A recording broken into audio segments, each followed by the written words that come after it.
1 year and 4 months. Now, that's how long it's been since the terror attacks that killed 4 Americans, including our ambassador in Benghazi. And now, finally, for the first time, the Obama administration blaming specific groups for the attack and designated them as terrorists. Congressman Trey Gowdy joins us. Good evening, sir. Good evening. How are you? I'm very well. So why did they do it now? What took them so long? Wasn't this obvious? I think tomorrow, Greta, they're going to announce that we put a man on the moon, that the Berlin Wall fell, and that we've discovered this neat little drug called penicillin. That's about how far behind the intelligence our State Department is. The shocking part, Greta, is the State Department, the day after our 4 fellow Americans were murdered, said it was Ansar al-Sharia. In an email from Beth Jones to Patrick Kennedy, to Cheryl Mills, to Jake Sullivan, they admitted that it was a terrorist-linked organization the day after Benghazi. So I don't know why, after a year and a half, they're finally catching up with the rest of the world.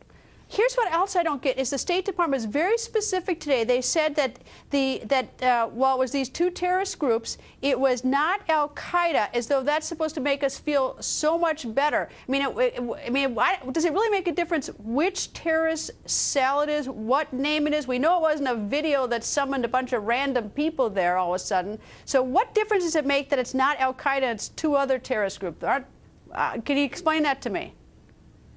It makes no difference whatsoever. Whether it's al-Qaeda or a subsidiary or a holding company or a limited partner, doesn't matter to a single one of our fellow citizens. Nobody cares. But in fact, they also happen to be wrong.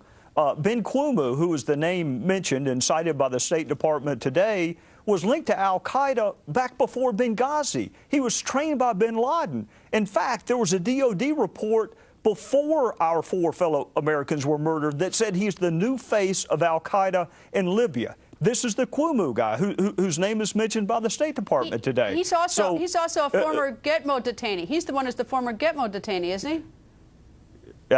We released him back to our friends in Libya so they could keep custody of him, which makes you wonder how bad the ones that we kept that we're about to release are if we release that guy. Well, it's extraordinary. So are we going to get some hearings on this or anything coming up? We only have 20 seconds left, but what's next?